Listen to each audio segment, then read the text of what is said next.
Buenas noches, bendiciones. Espero que me logren ver y escuchar perfectamente. Me da mucho gusto que se conecten. Vamos a dar un momentito. Aquellos que no se han conectado, que tengan la oportunidad de hacerlo. Y usted que ya está ahí, listo. Quiero invitarle a que oremos y le pidamos al Señor que nos auxilie para poder compartir su palabra en esta hora. Amén. Padre Santo, te damos muchas gracias, Señor, por tu bendición, Señor. La oportunidad que nos da, Señor, de acercarnos, Señor, a tu palabra, Señor, y poder, Señor, aprender, Señor, de la misma, Señor. Ya que tu palabra, Señor, es nuestra guía, nuestra fuente, Señor. La luz, Señor, en medio de nuestro camino, Señor. Y hoy, en el nombre de Jesús, te pedimos, Señor, que podamos, Señor, aprender de ella, Señor, para que podamos tomar las armas que tú nos das, Señor. Tomar las armas, Señor, que está en tu palabra, Señor, y que están disponibles, Señor, para nosotros, Señor. Y que podamos, Señor, tener victorias en ti, Señor. En el nombre poderoso de Jesús, Señor, te lo pedí. Usa mi vida como un portavoz de tu palabra, de tu evangelio. En el nombre de Jesús, amén y amén. Muy bien, vamos a continuar el mensaje que no concluimos el domingo. Y quisiera hacer un breve resumen para aquellos que no tuvieron la oportunidad de verlo o de reunirse con nosotros y que podamos tener el contexto de lo que estamos hablando, ¿no? 2 Corintios 10, 3 al 5 dice: pues aunque andamos en la carne, no militamos según la carne, porque las armas de nuestra milicia no son carnales, sino poderosas en Dios para destrucción de fortalezas. Y al ver nosotros la palabra, vemos que nosotros estamos llamados de parte de Dios a formar parte de una milicia, ¿sí? De un ejército de Dios, ¿sí? Un ejército de santos, ¿sí? Pero dice el apóstol que no está hablando en lo carnal, es decir, en lo literal. Cuando hablamos de lo carnal, no está hablando de la carne humana, de las carnalidades, no. Está hablando de este cuerpo, ¿no? Está hablando de lo literal. Sino que está hablando de algo espiritual, ¿sí? De algo que no se puede ver, que no se puede palpar, pero que nos sirve para batallar en lugares espirituales, ¿no? Ustedes y yo sabemos que en Efesios capítulo 6 dice claramente que nuestra lucha no es contra carne ni sangre solamente, sino que contra principados, potestades, gobernadores, huestes de maldad que gobiernan en las regiones celestes, ¿no? Entonces nuestra batalla es en esa dimensión espiritual. Y nosotros, si pretendemos ser soldados, necesitamos acceder a las armas que Dios nos da, ¿no? Y mirábamos en la palabra en Malaquías 3:10 habla sobre los diezmos que el Señor pide, ¿no? Que se traigan a lo que se llama el alfolí. Dice: trae todos los diezmos al alfolí, dice, y que haya alimento en mi casa. Y probadme ahora en esto, dice el Señor Jehová de los ejércitos. Y ahí es bien importante que marquemos esta palabra, Jehová de los ejércitos, ¿sí? Porque es quien está haciendo esa solicitud.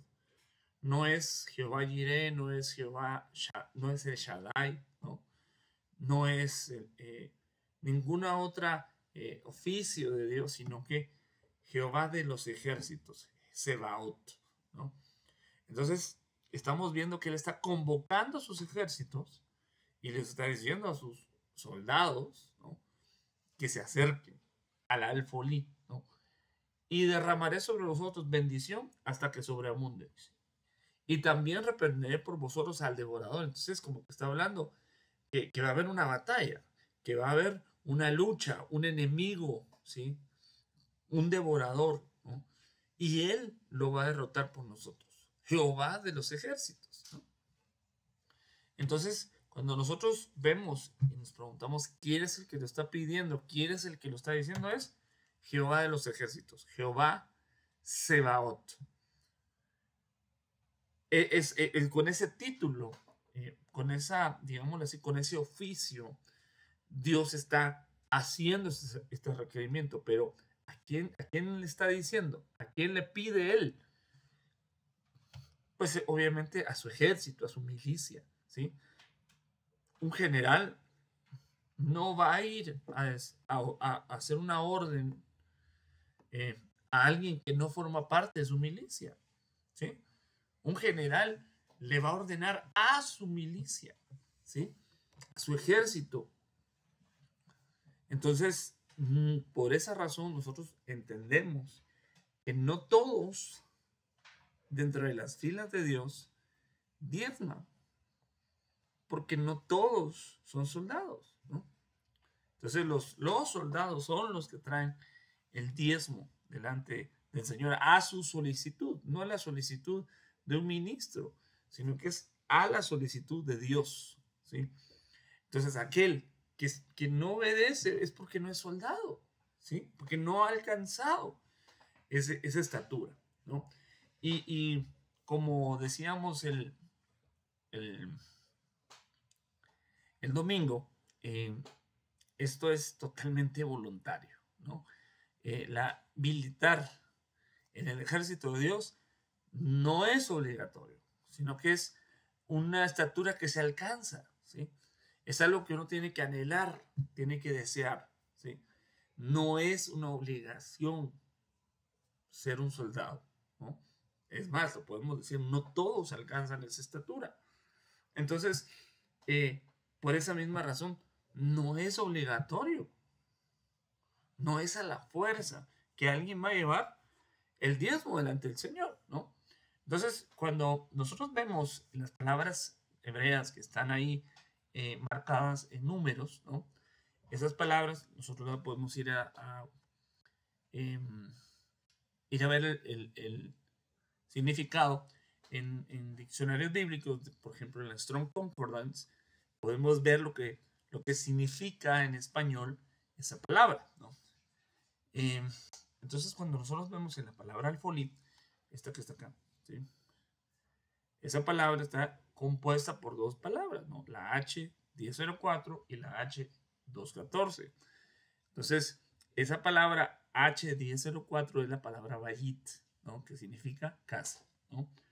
Y la 214, que está también ahí marcada con rojo, es la palabra hebrea, otzar, ¿sí? La palabra otzar, una de sus traducciones, una de las formas en las que la Biblia la emplea, es como armería. Ahí dice harmony, ¿no?, que puede traducirse o que significa arsenal. El otzar es el arsenal de Dios. Y un arsenal es un lugar donde se guardan las armas.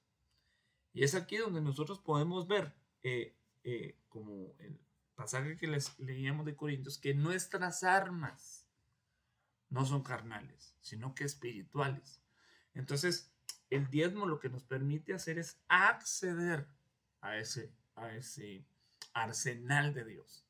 Pero hay veces, hermano, que no accedemos al arsenal.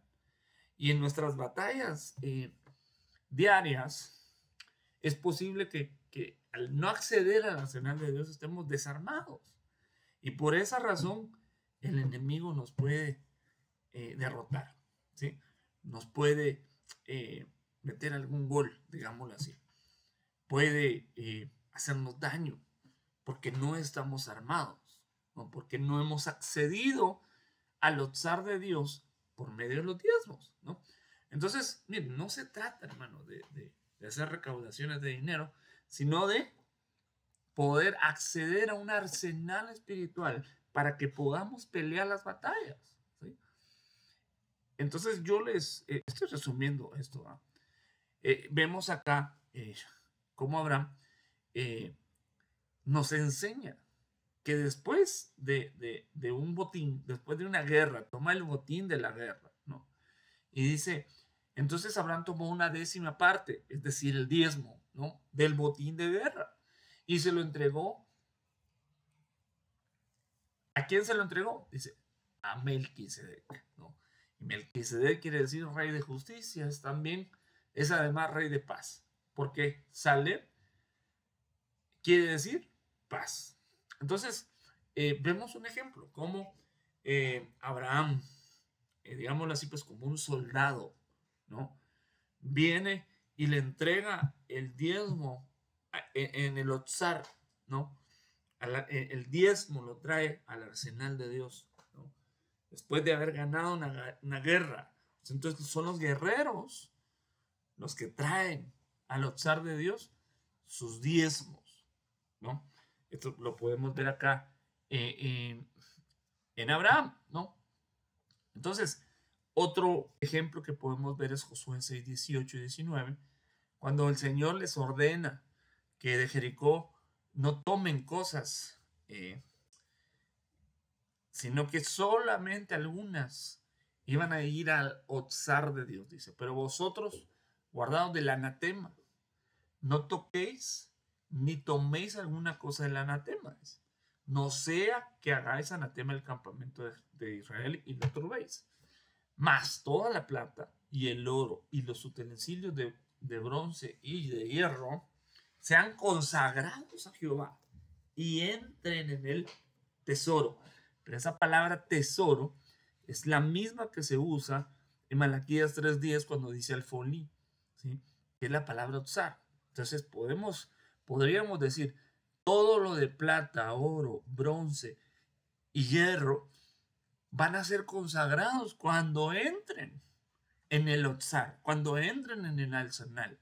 Entonces el arsenal de Dios nos permite consagrar esas finanzas para nuestro Dios, ¿no? Lo que hace nuestro Dios es que nos permite acceder al arsenal. ¿Para qué? Para consagrar. Entonces, ellos iban y tomaban el botín de Jericó y lo tenían que entregar en un otsar, en un alfolí. Bien, sigamos. Entonces vemos que la Biblia nos enseña que si vamos a entrar al arsenal, el otsar de Dios, necesitamos ver cómo están nuestras manos, ¿no? Ya vimos cómo entramos al otsar, ya vimos cómo entramos al arsenal de Dios. Entonces ahí hay armas, pero uno cuando toma un arma debe considerar que necesita estar preparado para tomar esa arma, ¿no? Estoy seguro que aquellos que tal vez han tomado un servicio militar o que han recibido algún entrenamiento de seguridad o algo así, antes de poder ejecutar un arma, necesitan ser preparados, ¿no? Entonces ya son soldados, ya entraron a luchar, ahora necesita cumplirse esta palabra del Salmo 18:34. Él adiestra mis manos, ¿sí?, para la batalla, y mis brazos para tensar el arco de bronce. Entonces nuestras manos necesitan ser preparadas, necesitan ser adiestradas, y después nos dan un arma. En este caso podemos ver que el arma es el arco de bronce.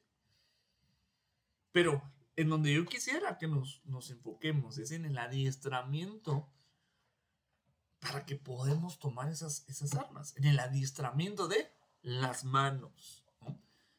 Entonces necesitamos manos diestras para que no nos pase lo que le pasó a Pedro.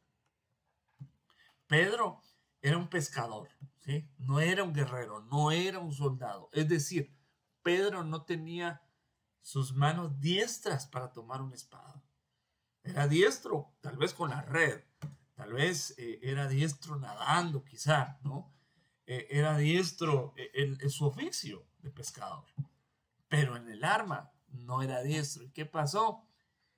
Cuando quiso tomar en la espada, falló y le cortó la oreja a Malco, el siervo del sumo sacerdote. No, él no le quería quitar la oreja, le quería quitar la cabeza, ¿no? Entonces vemos que no era, no era diestro, estaba tomando mal las armas. Obviamente estamos hablando de armas carnales, ¿verdad? Pero nosotros,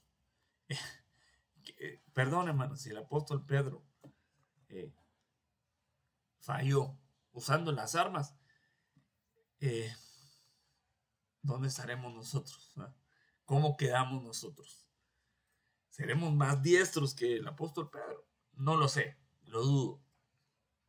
Pero Dios, si nos está llamando, si nos está haciendo una convocatoria para pelear en sus filas, en su ejército, Dios nos prepara para que tomemos las armas y que salgamos victoriosos de la batalla.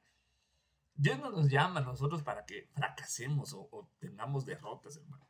Si salimos derrotados, será por alguna otra situación, no porque Dios quiera el fracaso, sino porque quizás no hemos sido preparados.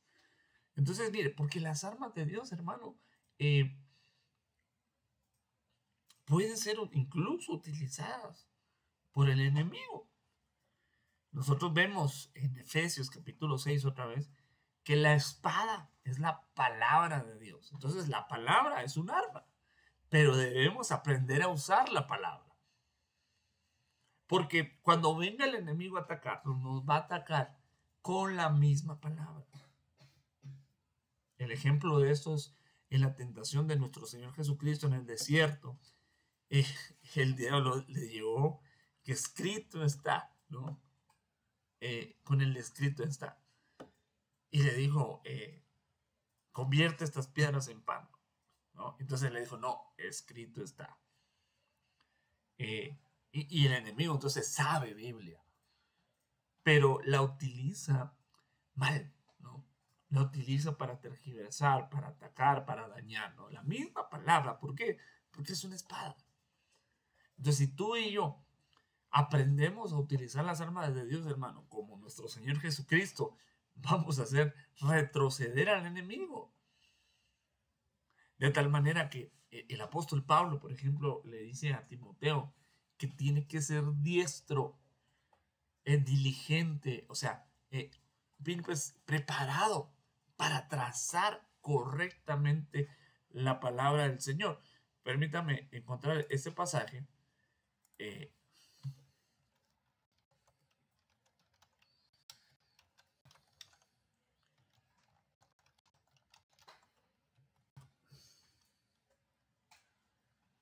Sí, en Timoteo 2:15 dice, procura con diligencia presentarte a Dios aprobado, como obrero que no tiene de qué avergonzarse, que usa, que traza bien la palabra de verdad. Entonces se podría utilizar mal la palabra. Se podría trazar mal la palabra. Y muchos, al no estar diestros, sus manos diestras, hermano, con la misma palabra dañan a otros. Pedro, podríamos volver a utilizar ese ejemplo, con la espada dañó a Malco. Entonces hay ministros de Dios, siervos genuinos de Dios, que utilicen la espada y le terminan cortando la oreja a la gente. Le terminan dañando su capacidad de escuchar. Pero bendito sea Dios que el Señor Jesucristo siempre nos corrige a veces y nos ayuda en medio de nuestros errores, ¿no? Que a veces uno comete por falta de pericia, ¿no? Esa palabra la aprendí ahorita que saqué mi licencia, ¿no? Que hay accidentes que suceden por falta de pericia, ¿no? También se usa mucho en el término de los seguros, ¿no? La persona que no sabe conducir o que lo hace mal, le falta experiencia. Pero el punto es que veamos, ¿no?, nuestros defectos, los defectos que pueden haber en nuestra mano, y que podamos tomar las armas de Dios diestramente. ¿Sí? Entonces, necesitamos ver nuestras manos antes de tomar las armas, para que veamos si nuestras manos están diestras, y que si no lo están, le digamos: Señor, adiestra mis manos, prepáralas, sáname, limpia mis manos, Señor. Ahora, veamos. Mire, entonces, vemos un defecto en la mano.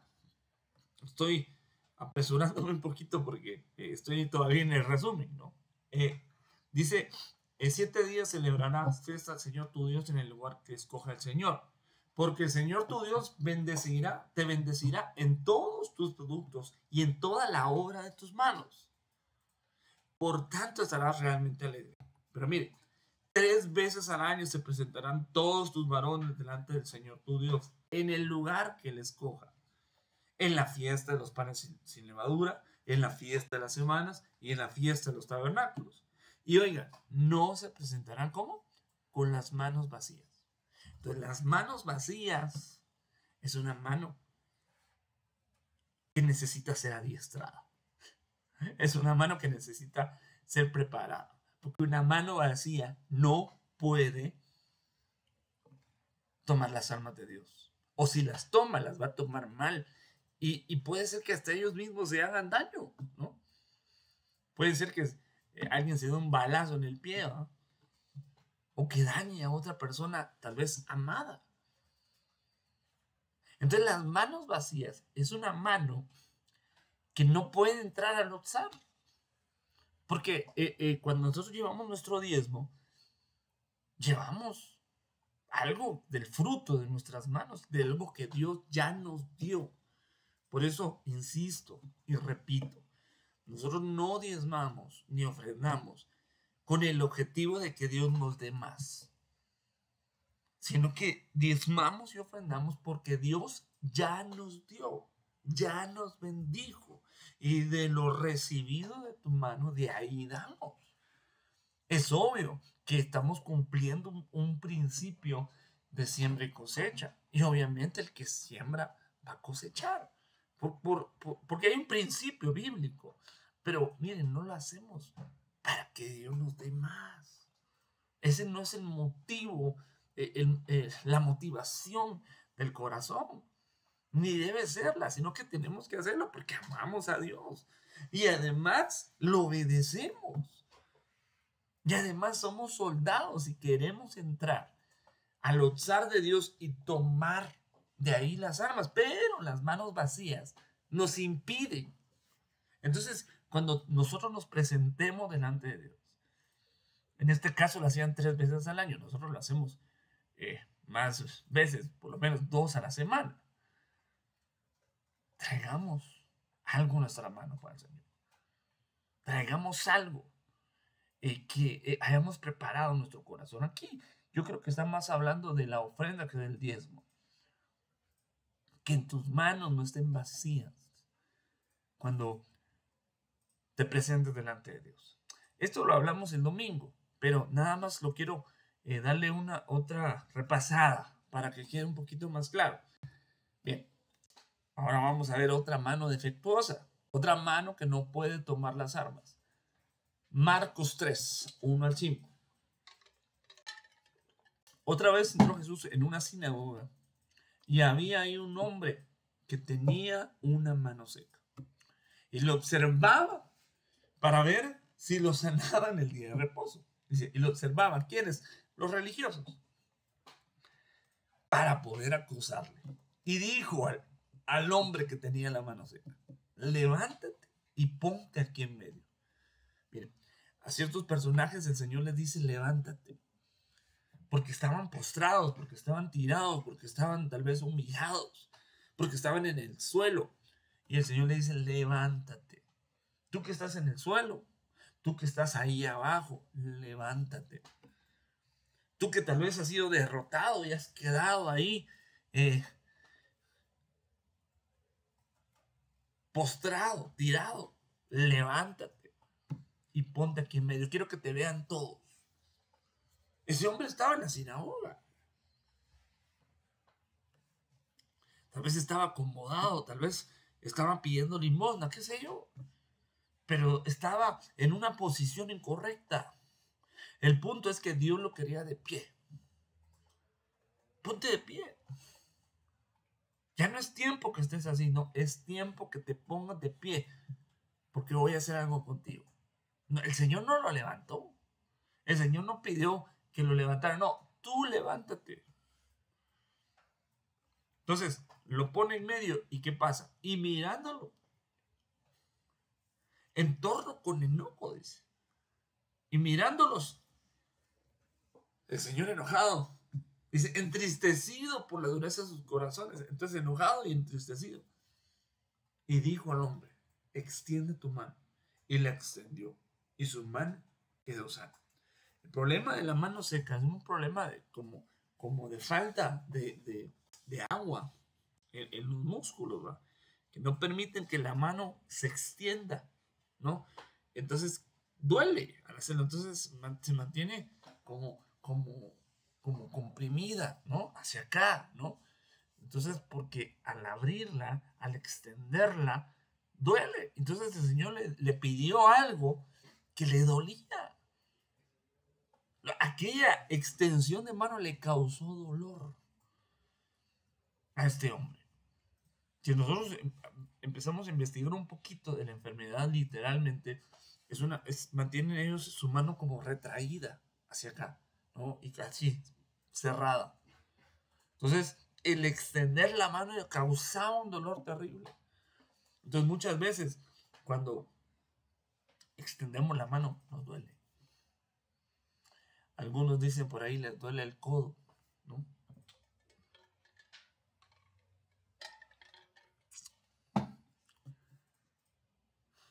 Es decir, les duele dar.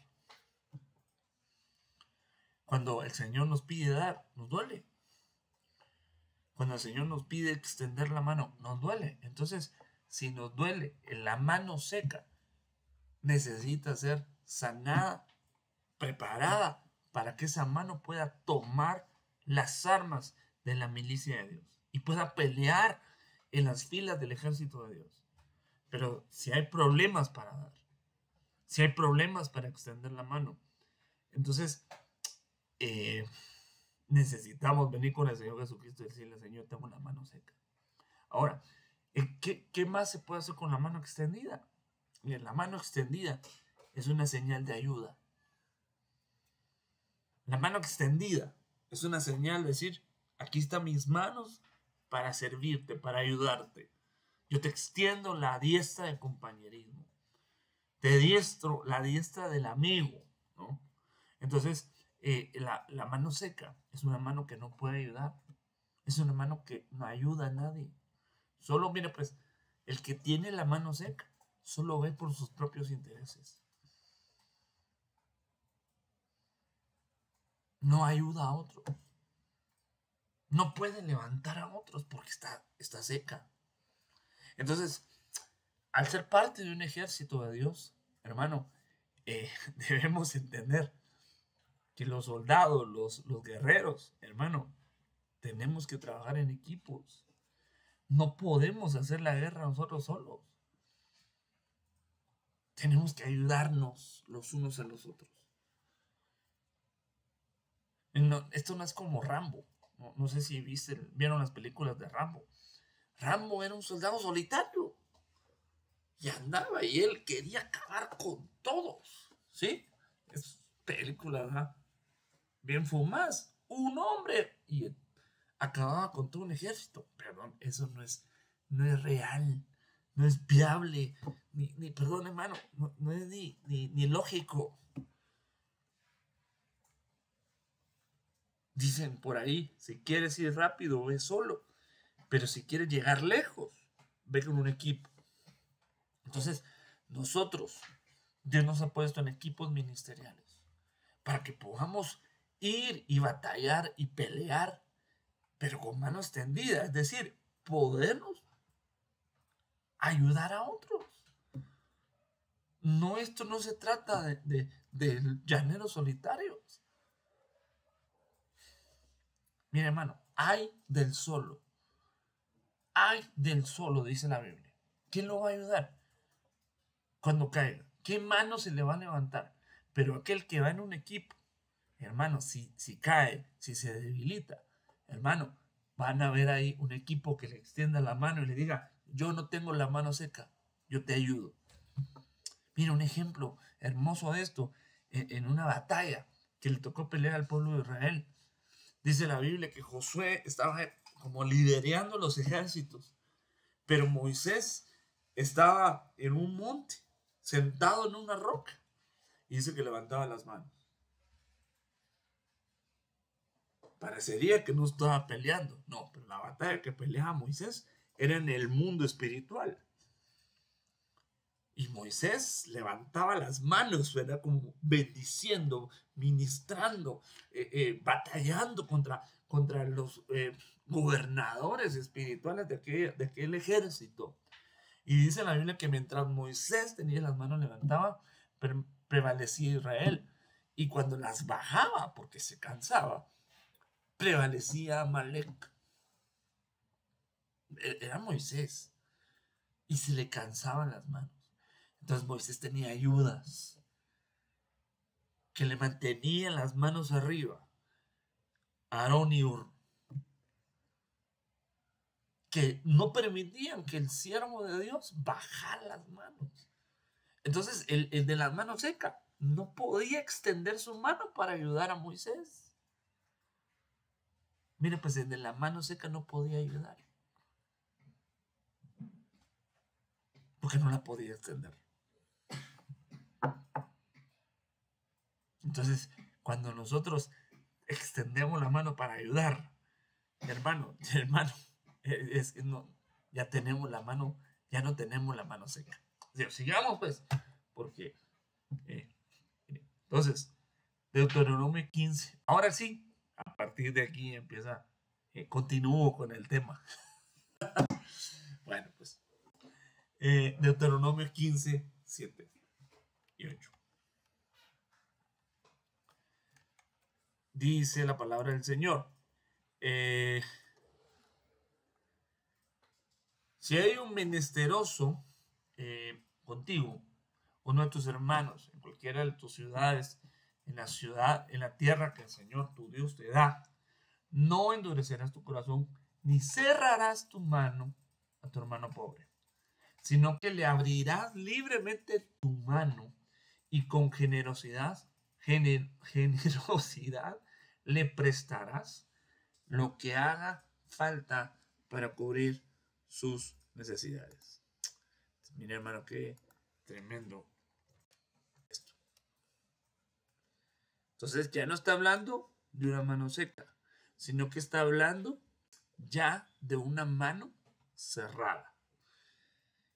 ¿Cuál es la diferencia entre la mano seca y la mano cerrada?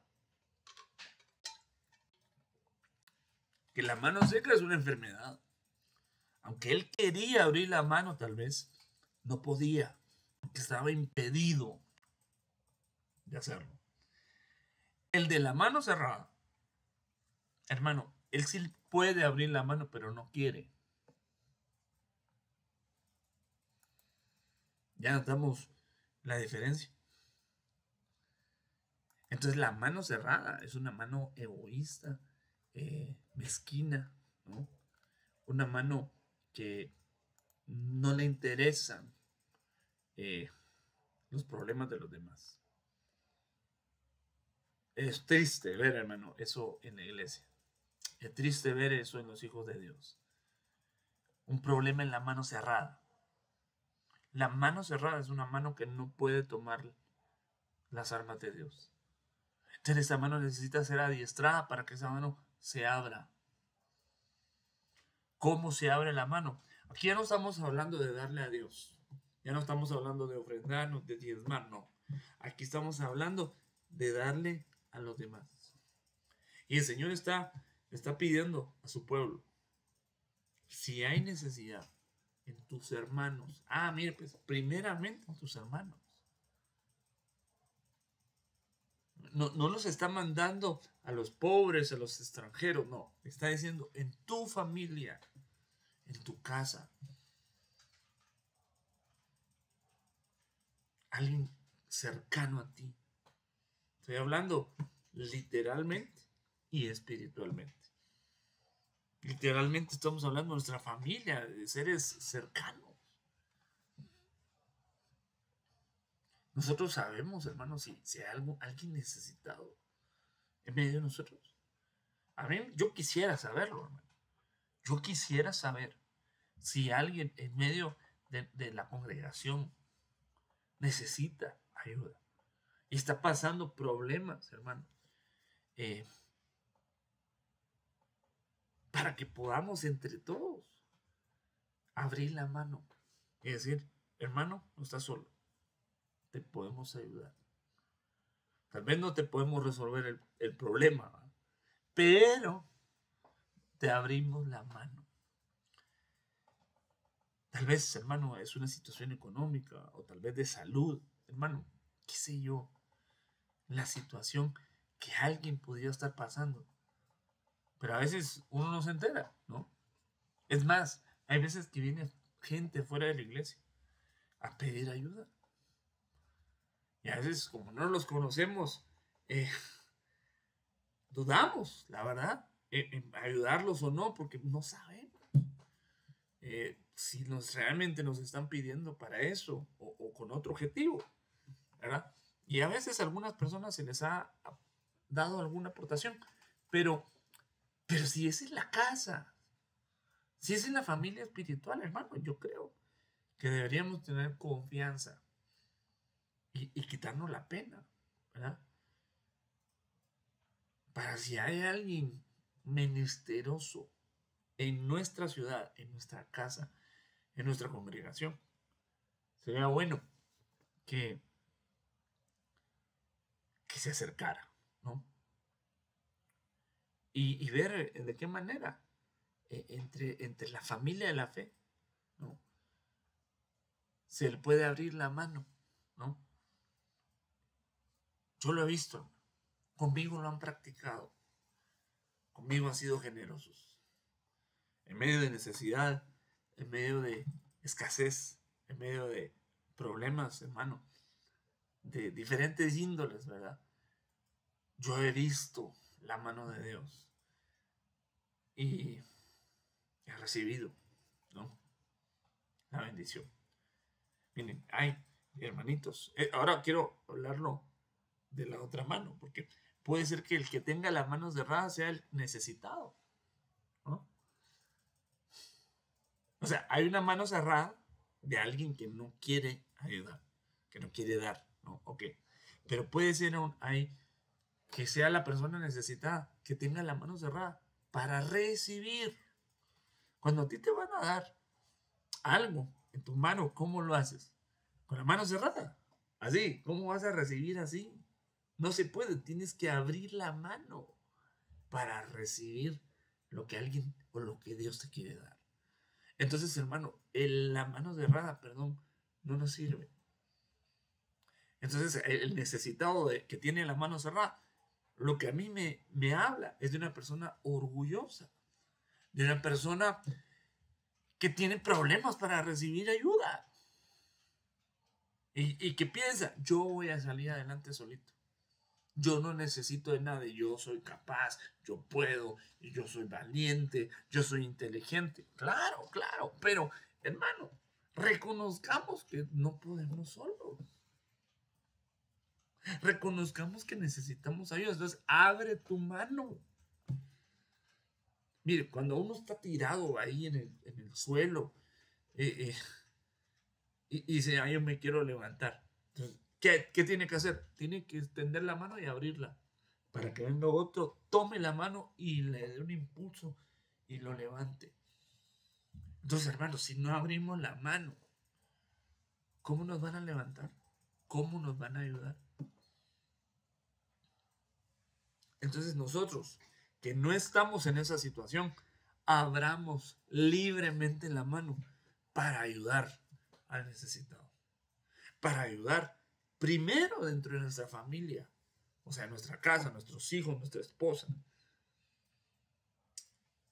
nuestros padres, nuestros hermanos, nuestros parientes. Muchas veces somos generosos fuera de la familia y adentro de la familia, hermano, híjole, no ayudamos. Y a veces uno sabe, hermano, a veces uno sabe que hay algún sobrino, primo enfermo con una necesidad y no tiene cómo comprar sus medicamentos. Y uno se entera porque, pues, no es que uno ande preguntando, pero pues uno se entera. ¿Qué hacemos? Abramos la mano. Abramos la mano. Si nos piden ayuda, algún favor de carácter económico, abramos la mano para darle a nuestros hermanos. Y también los que estén necesitados de ayudas, abre la mano para recibir. Acepta la bendición. Porque cuando alguien te da, hermano, la persona que te da, Dios la va a bendecir. Dios te bendice cuando tú recibes algo. Pero Dios va a bendecir al que te va a dar. Entonces le estás quitando la oportunidad de ser bendecido al que da. Entonces, la mano cerrada, hermano, para lo único que sirve, mire. Ya me de entender. Ahí mis hermanos que saben de boxeo, saben que el puño cerrado para lo que sirve son para los golpes, para contender, para pelear. Entonces, la mano cerrada, perdón, hermano, que no se vea en nuestra casa mano cerrada,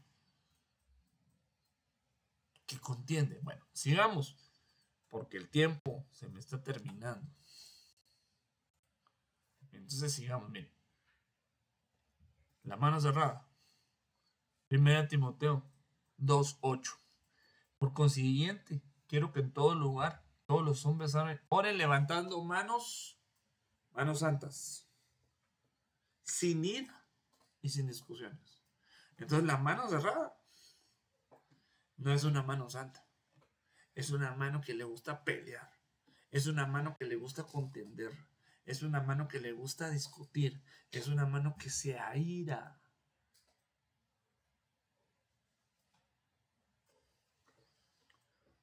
Mira, la ira es un problema, hermano.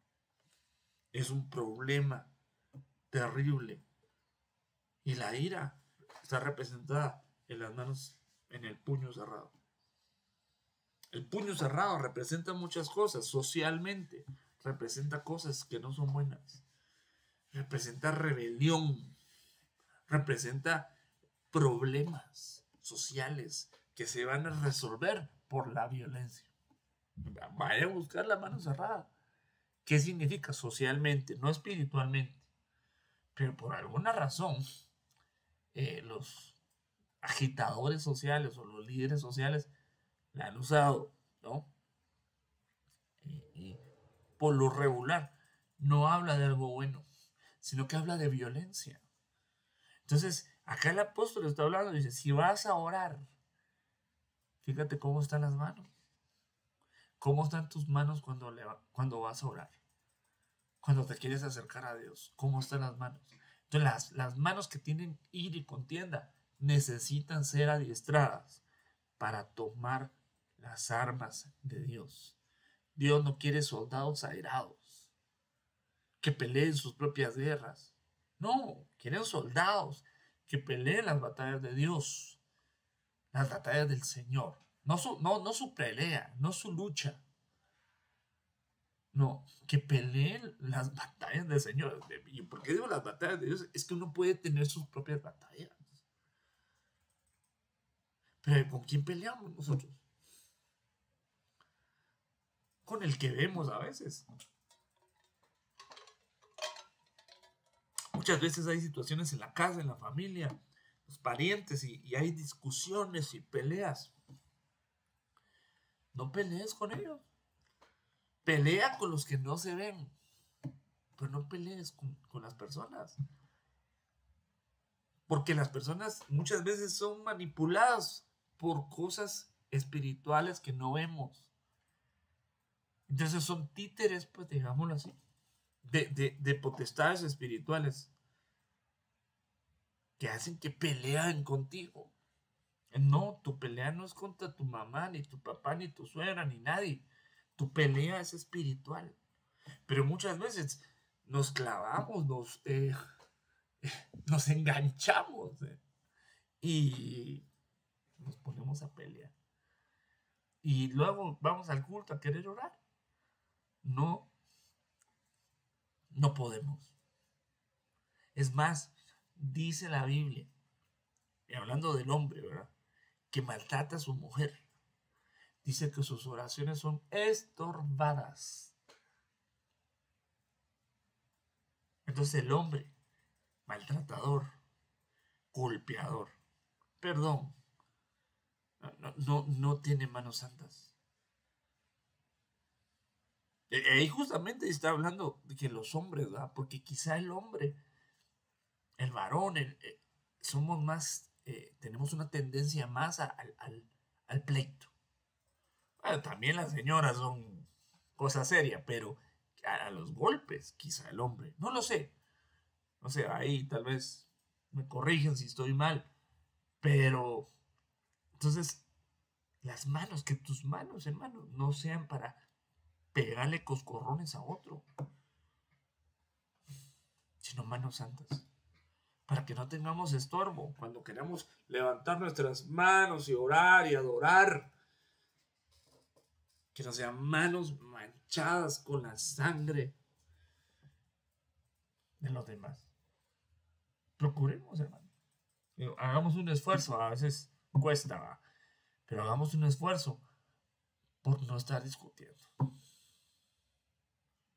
Yo sé que lo que pido es complicado, pero tenemos al Espíritu Santo que nos ayuda.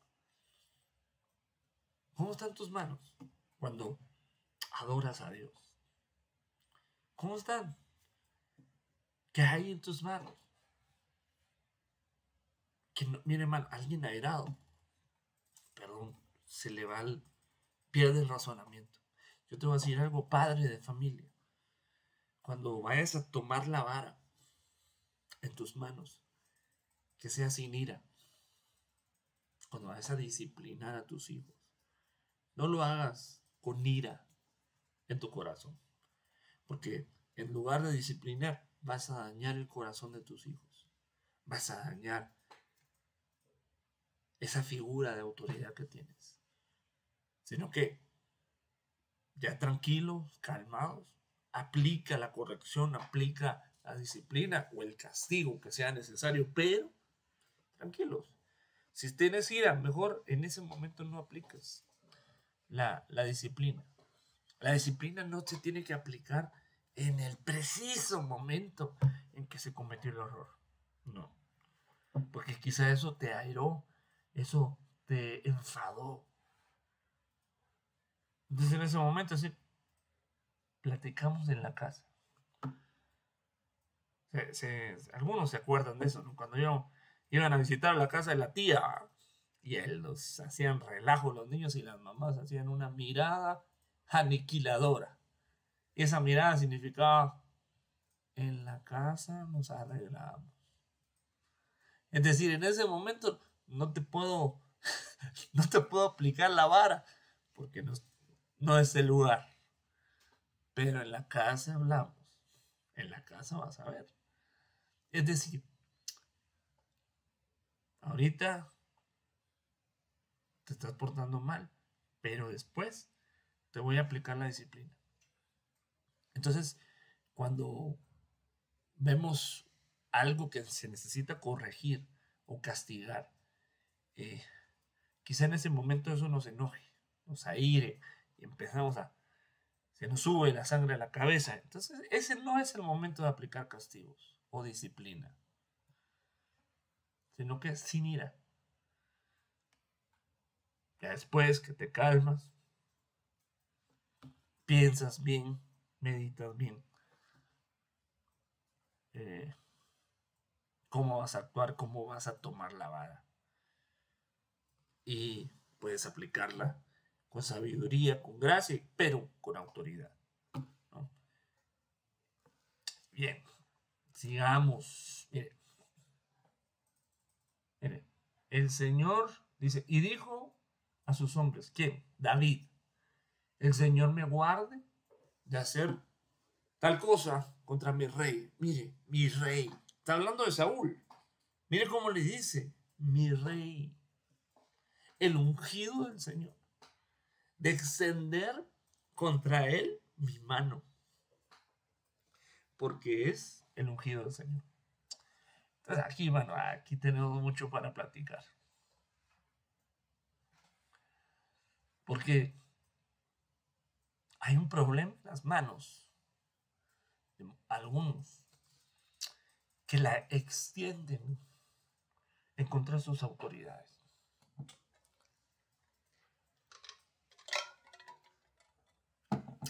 Se levantan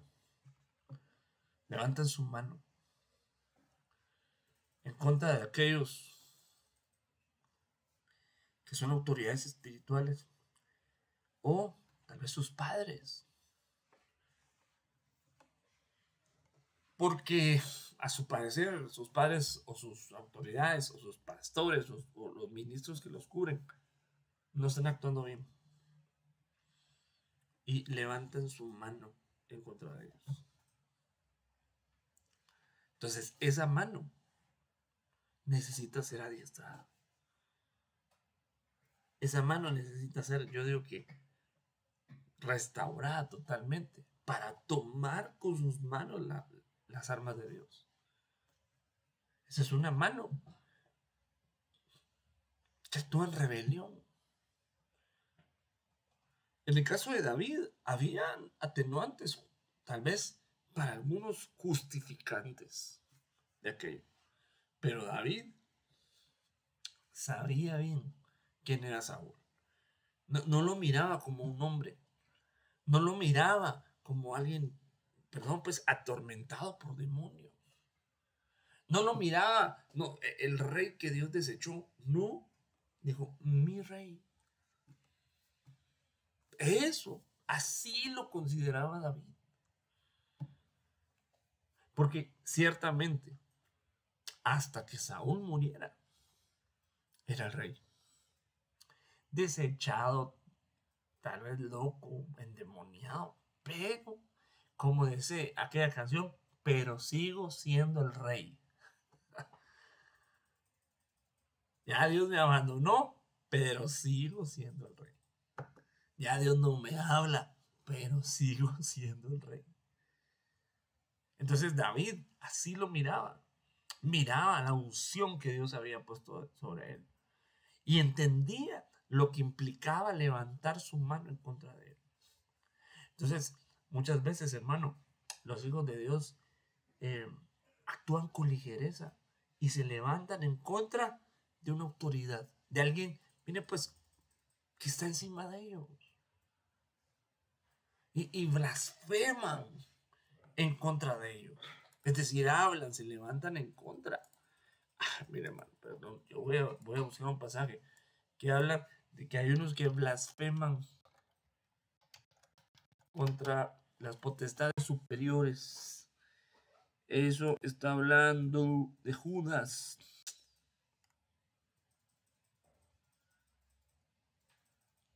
Mire pues, Judas 1:8. Judas 1:8. No sé cómo hacer para que aparezca aquí en la pantalla. Vamos a ver. Permítame un segundito. Porque quiero que lo leamos juntos.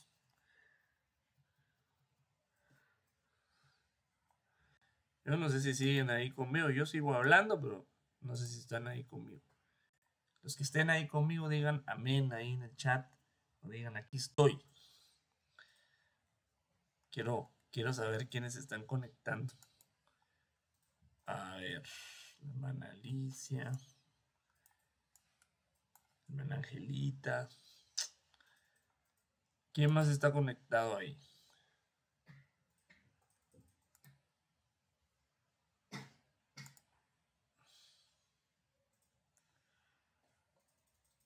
A ver. Perdón, pues que los ponga a leer la Biblia, ¿verdad? Discúlpenme ustedes. Mariana. ¿Cómo estás, mi hermanita? Dios te bendiga. Qué bueno verte. Ana Avi. Hermana Angelita, hermana.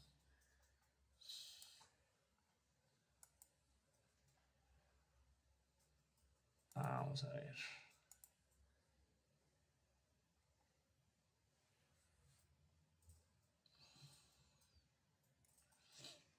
Un segundo, por favor. Judas 1.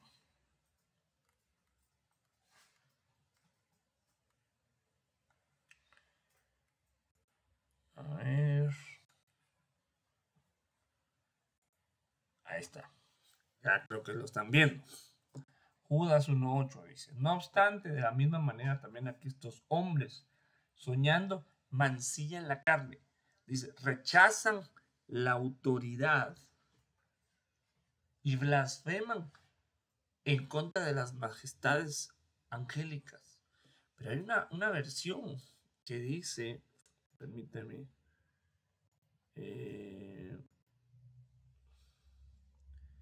la RBR. Vamos a ver si lo tengo aquí.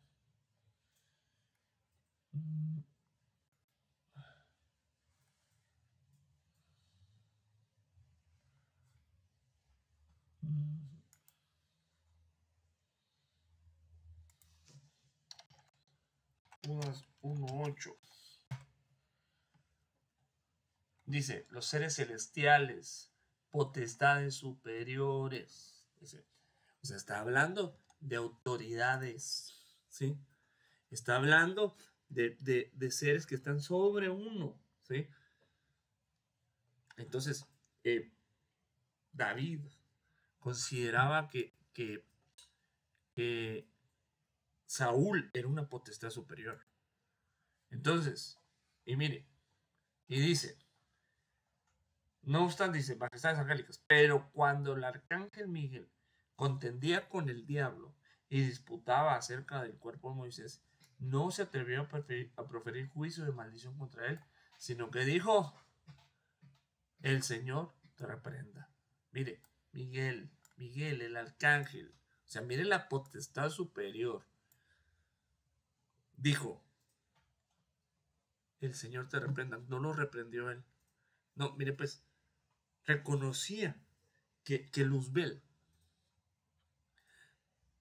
era una potestad superior, aunque estaba caída, aunque ya había sido desterrada, seguía manteniendo su rango. Lo mismo pasó con Saúl, aunque ya estaba caído, aunque ya Dios lo había desechado, mantenía su posición, mantenía su rango. No era un hombre cualquiera, era el rey, ¿sí? Y entonces miren lo que dice, lo que nos enseña acá David y Miguel, tomando la misma actitud, ¿verdad? No me lo maldijeron, no levantaron mano en contra de ellos, sino que el Señor, que uno que esté sobre ti, te reprenda. Yo no te puedo reprender, pero que el Señor te reprenda. Y dice, más estos blasfeman las cosas que no entienden y las cosas que como animales irracionales conocen por instinto. Por estas cosas ellos son destruidos. Entonces, David entendía que el rey tenía una gloria superior a la que él tenía. Que Dios lo había ungido. Entonces había sobre él una autoridad. Aunque él ya no estaba bien delante de Dios, ya no se podía presentar delante de Dios, seguía siendo una autoridad. Entonces, miren, nosotros tenemos que tener mucho cuidado cuando hablemos de nuestras autoridades. Debemos medir las palabras.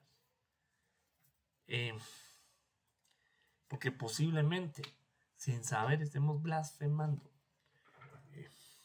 sobre la gloria angélica que los cubre.